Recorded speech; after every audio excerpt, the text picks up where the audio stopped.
Hey, good morning to everyone that's listening out there and the ones that are here. Thank you.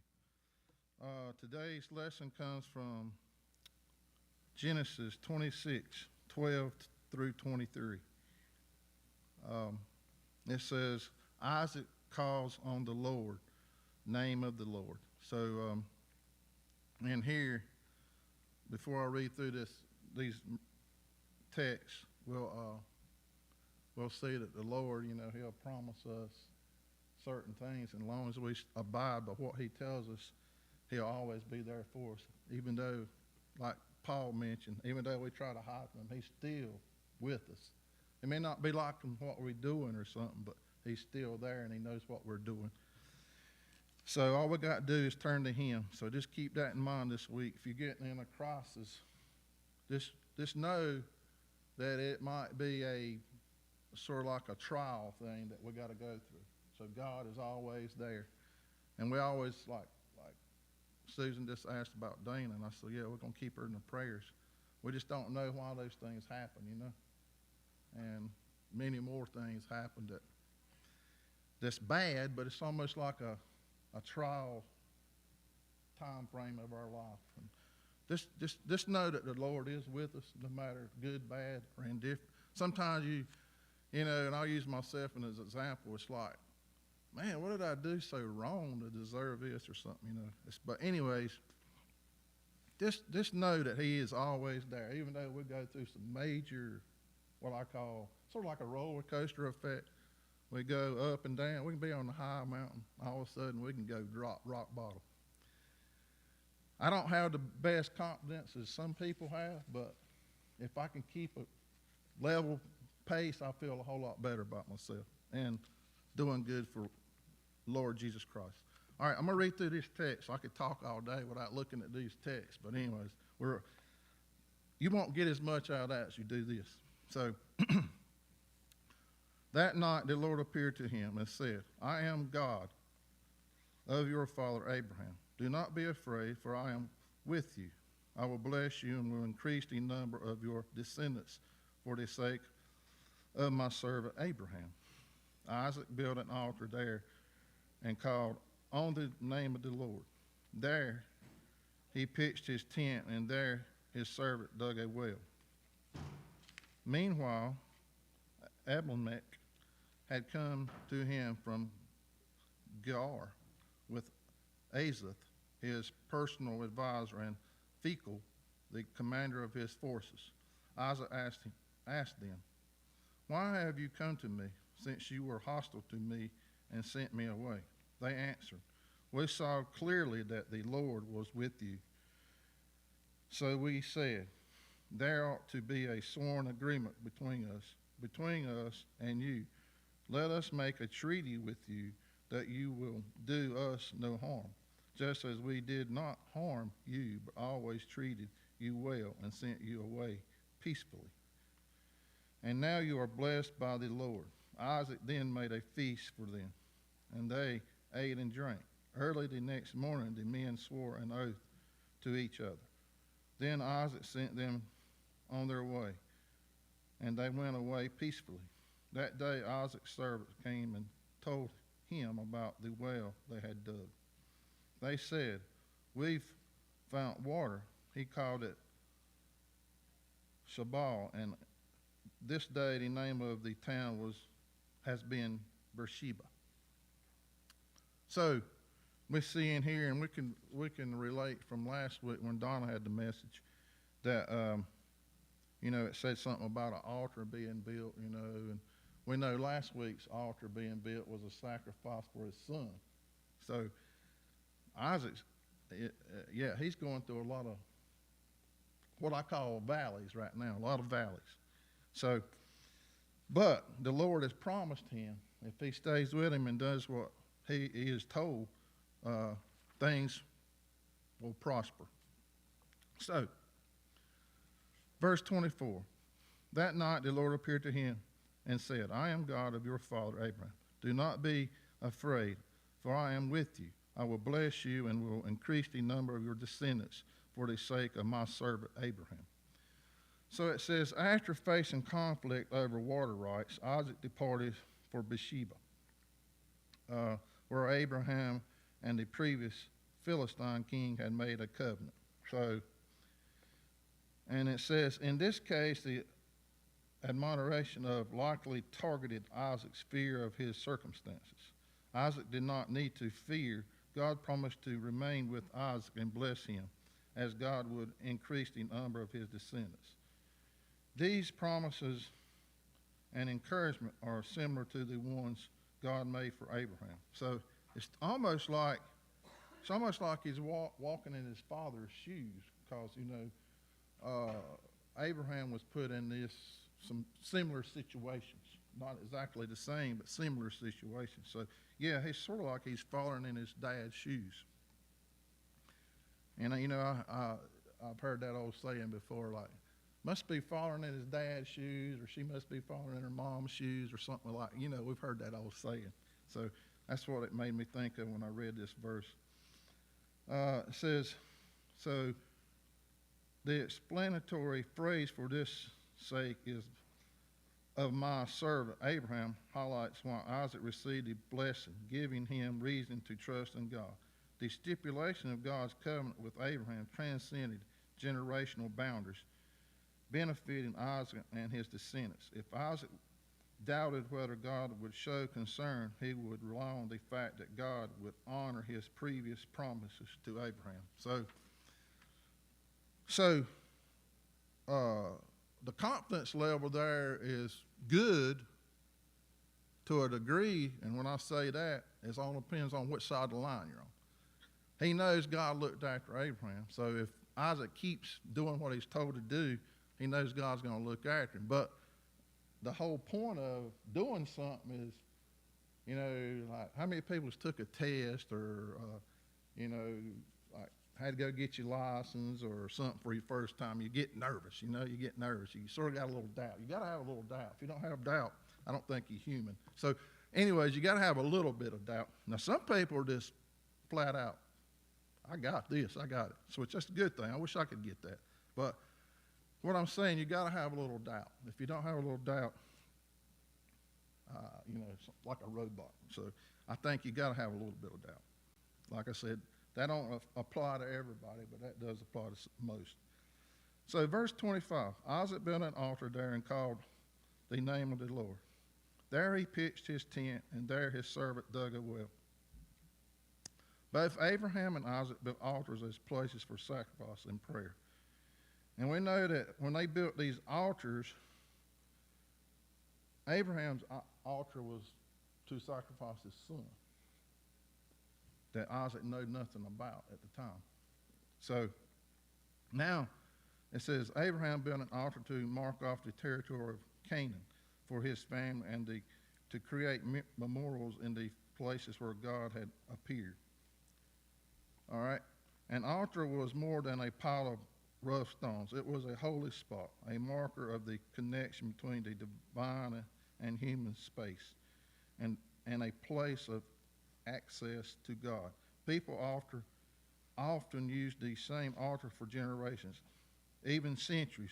At this altar, Isaac called on the name of the Lord for protection and guidance, and made his location his home as he pitched his tent there. So don't say how long he stayed there, but obviously he's going to stay there a pretty good while. Apparently, there was no easy accessible water source like a stream or spring at this location. To address this shortcoming, Isaac's servants dug a well.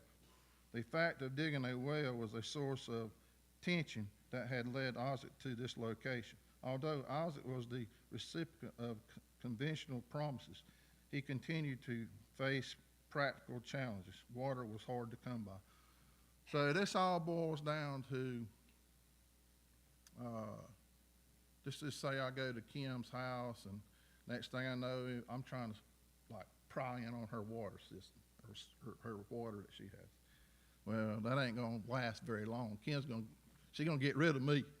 She says, you're gonna get out of here. So technically, that's what's happening in here. So the water's running low, and we do know all of us need water to survive. And so that's where the tension mounts. So he's got to find a location, and he's got to believe in God to find this location to survive. All right, so 26. Meanwhile, Abimelech had come to him from Gerar with Azith, his personal advisor, and Phicol, the commander of his forces. I don't know why I always get these verses with these crazy names, man. Why can't it be John or Jim or something like that, man? I can say that, but some of these things gets a little tongue twisted. So y'all don't, hopefully, you'll get something out of this. All right. Abimelech and his Gerarots opposed Isaac partly because of his deception regarding his wife, Rebekah. Their king had complained, one of the men might well have slept with your wife, and you would have brought guilt upon us. So, like I said, they're trying to follow him because they see that God is with Isaac. But they have that fear, sort of like they have a fear in a way that something's going to happen to them, or he's going to turn against them, or vice versa. So you can see if you dispute with somebody or have a argument with somebody that, you're not just friends right away. You got to build that friendship and pray to God to help the situation. So the people from Gerar had proved to be fearsome defenders of their water resources. They had closed Abraham's well, a hostile act that risked destroying Isaac's flock, throwing him into poverty, or perhaps even killing him. The narrative implies that Isaac had headed toward Beersheba to escape his conflict. However, the conflict seemed to follow Isaac. So they cut off his water source, and it don't say in here, not only for him and his family and descendants, also his animals and stuff of that nature. So we do know if we got animals and stuff of that nature, they got to have water, all of us. So Abimelech brought two of his high officials. The destination personal advisor refers to the king's associates, like a modern pay presidential cabinet. This verse is the only mention in the Bible of an individual name, Azith. The main Phicol likely was its roots in the Egyptian language, a reminder that religion of Gerar was located on the edge of Egypt territory, where other powerful rulers lived. So no matter where he's going to have some kind of tension. So he's got to have the Lord with him to get him through this. Verse 27. Isaac asked them, "Why have you come to me, since you were hostile to me and sent me away?" Isaac's question implied both surprise and fear upon seeing the unexpected visitor. The mistreatment of Isaac had faced at the hands of Abimelech's men and forced him to leave Gerar. So, say we out in the world today and or at a job, and let's just say we go out to eat, and so, it's a group of us, and all of a sudden somebody say, "Well, you're not welcome here, even though you work with them." It's like, heck, I work with you. Why can't I eat with you? Sort of like this. It's like they pushed him away from the table, so why would they follow him, Wouldn't that make you uneasy in a way? I mean, that seems odd. But anyways, that's what I'm trying to get at. It's like the uncomfortable feeling is there. And he's asking, "Why are you following me? You just pushed me away from the water source, So sort of like pushing me away from the table. I mean, we work together, but yet you push me away, or you don't want to be with me in other than work format." So, yeah, sort of similar, but not similar too. But, yeah, just not, it's not a comfortable feeling. Let's put it that way. The word hate can refer to a feeling of animosity toward someone else. In this context, however, it probably refers to the aggressive actions of Abimelech and his people against Isaac's household. Although Abimelech had a positive relationship with Abraham, the Philistines treated Isaac with disdain and had pushed him out of their territory. Isaac was left wondering what reason Abimelech could have had put pursuing him to Beersheba. So, yeah, in his mind, he's thinking, why are you following me? You just got rid of me. So I can understand that. Verse 28. They answered, we saw clearly that the Lord was with you. So we said, there ought to be a sworn agreement between us and you. Let us make a treaty with you. So as I said earlier, it's like, I can see you're going to be protected through God. So it would be in my best benefit to follow you. And that way it gives them more comfort too, as long as they abide also. So now you can see why they wanted to go, but still, wouldn't you think Isaac's a little bit leery? Like, are they going to turn on me? We're going to sign this and verbally talk about it, then all of a sudden they're going to turn their back on me again or something of that nature? I mean, it can happen. All right. So, but Abimelech and his advisors had not come to make trouble for Isaac.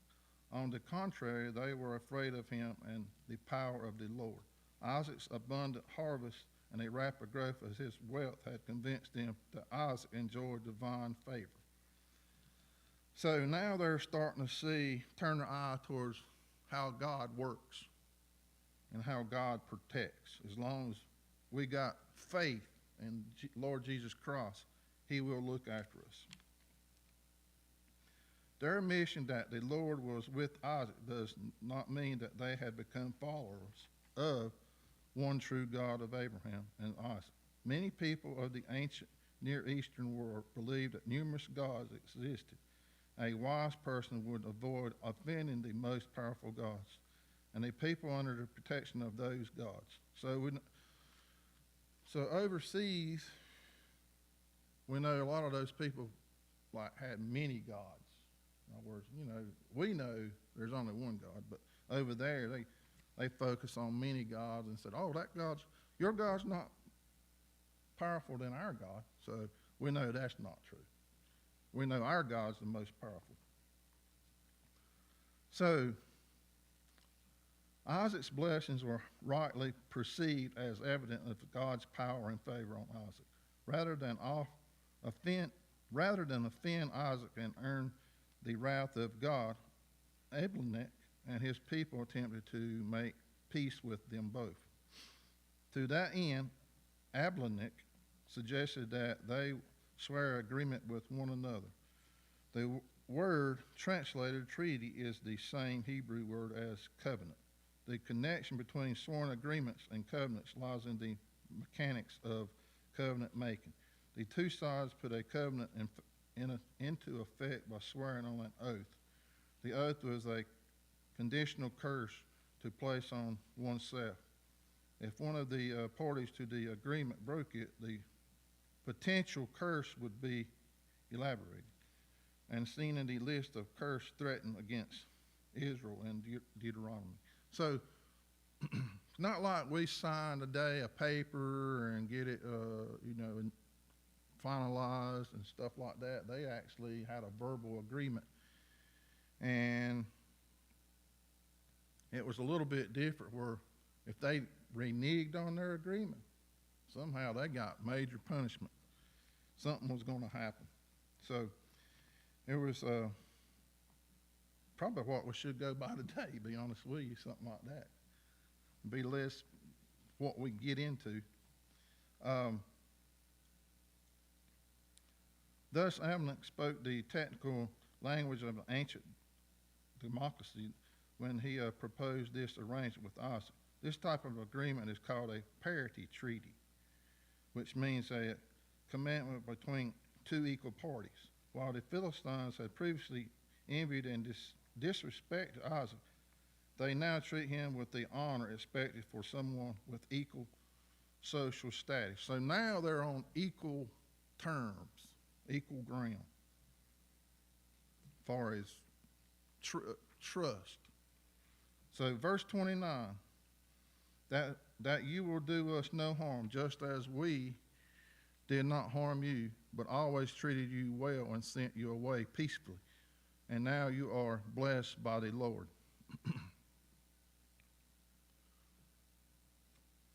I know y'all don't like me reading this, but I can't put this in no better words than what he puts it. So it's just, sometimes I'll just take breaks, and sort of give y'all a break on that reading part of it. But man, some of this stuff is laid out so good far as you just can't put it in your own words to better it. This verse outlines the context of the oath Abimelech wishes them to take. He asks Isaac to do us no harm, which could refer to taking military action against the people of Gerar. But after Abimelech's assertions about Isaac's divine favor and also seeing that he called Isaac blessed by the Lord, Abimelech's fear was more likely than Isaac, with appeal to God for their destruction.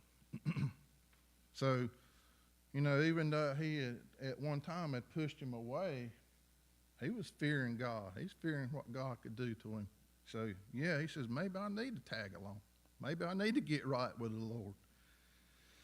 So as a basis for his request, Abimelech claimed that he and his men had not harmed us. Instead, they had done only good to him and sent him away peacefully.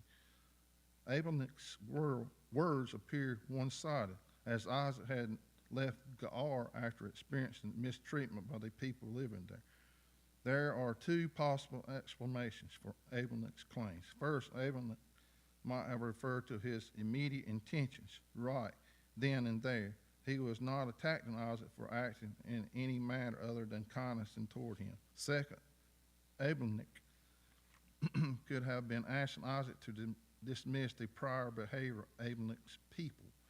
In either case, the rulers of Gerar asked Isaac for peace between them. Thus, it is surprising display of divine providence. Isaac's enemies suddenly become his friends. And this is all through God. This is the enemies at one time can see what God has done for Isaac, and they decided to make change. Verse 30, Isaac then made a feast for them, and they ate and drank. So we do know now that everything has changed, because it says in the Bible, anytime you have a feast, you all is one. So now we know they're all on the same side. Not saying that they can't turn, but most of the time that is the turning point of being throughout friendship. Isaac turned to the hospitality toward his new allies and friends. The feast committed their new relationship. In most ancient cultures, feasting was a tool for building alliances, whether the marriages, funerals, major holidays, or beginning of business partnerships. Additionally, covenant ceremonies sometimes include a ritual meal. It says the leaders of Israel ate and drank in God's presence after a ritual sacrifice and sprinkling with the blood of the covenant. And in the New Testament era, the practice of communion instituted by Jesus combines a meal with a covenant, with its reference to Christ's blood of the new covenant. Therefore, by serving a meal, Isaac showed his guests the expected courtesy. The feast also completed the ritual and bound them together in peace. So it actually brought them together as one.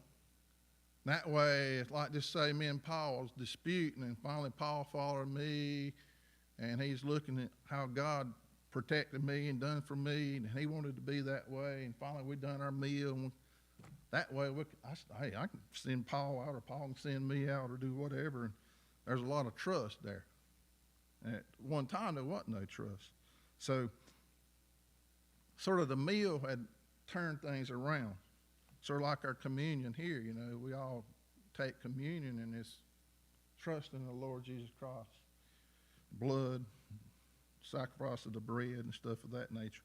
So, this next time y'all get together, just think, y'all, we're having this big meal. No family disputes.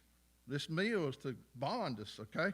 Y'all just keep that in mind. I know y'all don't have no arguments about meals or anything, but sometimes it's funny. I'll say this, like when my family, or not my family, I should say my wife's family. I have to put it on her side.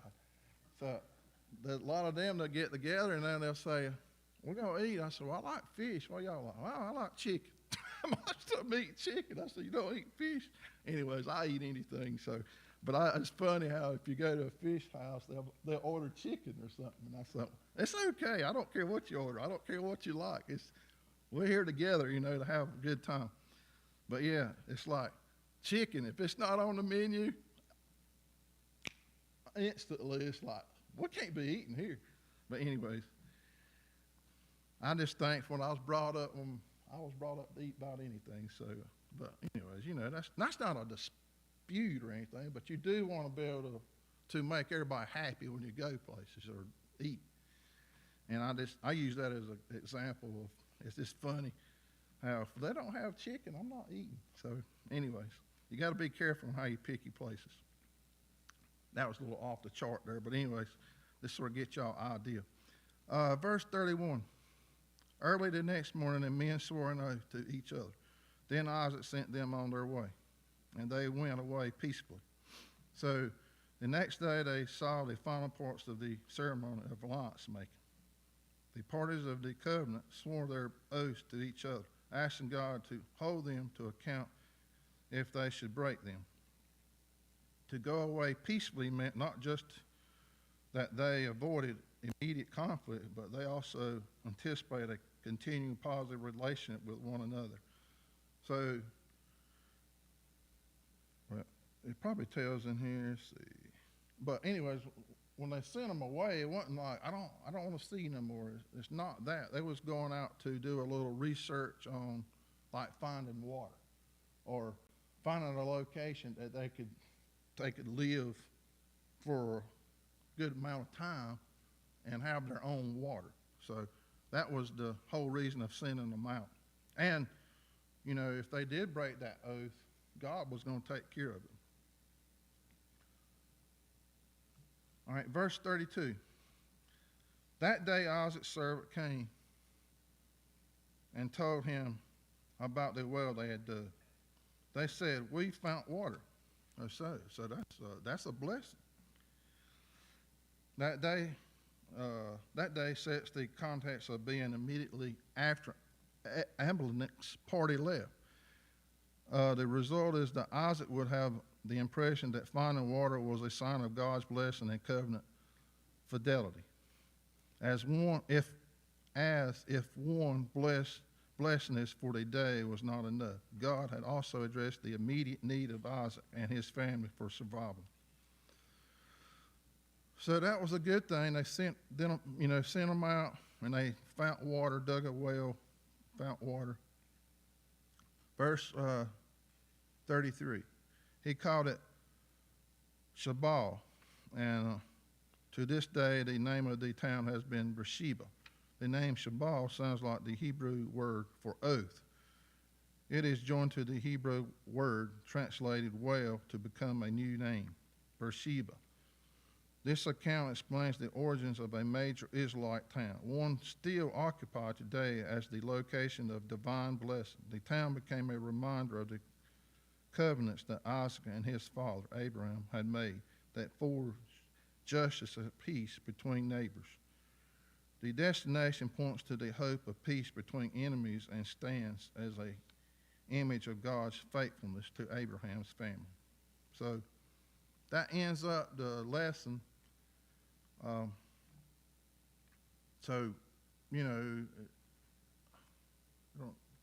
not trying to get into the politic thing about it, but if we'd all do what this, they all need to read this lesson. That's what everybody in the world needs to read this lesson. If we do that, maybe we can all be on the same page and get along. I'm going to leave it at that. I'm going to end at that. So thank y'all. Turn this off before I say something.